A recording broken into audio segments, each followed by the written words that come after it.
जय श्री कृष्णा दोस्तों।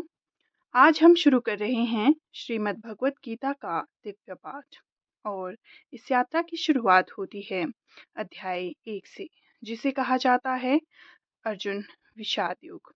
उम्मीद है आप इसे ध्यान से सुनेंगे और श्रीमद् भगवत गीता का आनंद लेंगे, श्रद्धा भक्ति भाव से जो है इसको सुनेंगे। तो शुरू होता है अध्याय। कुरुक्षेत्र का मैदान, दो सेनाएं आमने सामने खड़ी हैं, शंख बज चुके हैं, युद्ध बस आरंभ होने ही वाला है। धृतराष्ट्र के प्रश्न से अध्याय की शुरुआत होती है। वह संजय से पूछते हैं, हे संजय, मेरे और पांडु के पुत्रों ने धर्मभूमि कुरुक्षेत्र में क्या किया? धृतराष्ट्र जानता था कि उसका पक्ष अधर्म पर है, इसीलिए उसके मन में भय था कि धर्मभूमि में खड़े होकर उसके पुत्रों का मन कहीं विचलित ना हो जाए। संजय बताते हैं, दोनों पक्षों की सेना अत्यंत विशाल और सामर्थ्यवान थी। कौरवों की तरफ भीम और अर्जुन से बचने के लिए दुशासन, कर्ण, द्रोण, कृप जैसे महान योद्धा खड़े थे। पांडवों की ओर भी वीरता की कोई कमी नहीं थी। युद्ध का वातावरण अत्यंत तनावपूर्ण था। फिर आता है सबसे महत्वपूर्ण क्षण।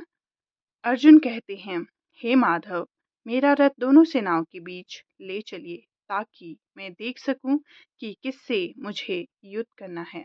श्री कृष्ण मुस्कुराते हुए कहते हैं, ठीक है पार्थ, और रथ को ठीक बीच में ले जाकर खड़ा कर देते हैं। जब अर्जुन अपने सामने अपने ही पितामह भीष्म को देखते हैं, गुरु द्रोणाचार्य को देखते हैं, भाइयों, रिश्तेदारों, मित्रों को देखते हैं, उनके हाथ कांप जाते हैं, धनुष गिरने लगता है, अर्जुन की आंखों में आंसू आ जाते हैं। अर्जुन कहते हैं, हे कृष्ण, मैं अपने ही रिश्तेदारों, बंधु बांधवों से कैसे युद्ध कर सकता हूँ? ऐसे युद्ध से तो मैं मृत्यु ही बेहतर समझता हूँ। मैं युद्ध नहीं करूँगा।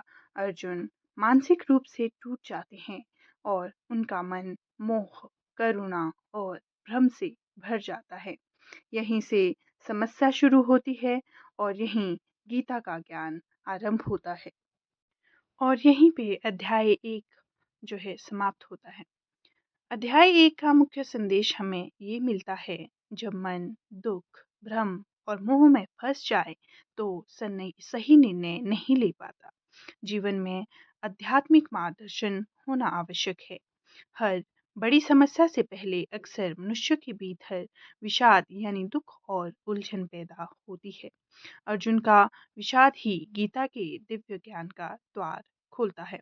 अध्याय 1 हमें सिखाता है कि जब भी जीवन में भ्रम, दुख या निर्णय का संकट आए तो हमें श्री कृष्ण की शरण ले लेनी चाहिए। अगले अध्याय में श्री कृष्ण जी अर्जुन को वह ज्ञान देंगे जो आज भी पूरी दुनिया को मार दिखा रहा है। जय श्री कृष्णा, हरिओम। जुड़े रहिए और इसी तरह से श्रीमद् भगवत गीता का अगला अध्याय सुनने के लिए बने रहिएगा। धन्यवाद। जय श्री कृष्णा, जय श्री ओम।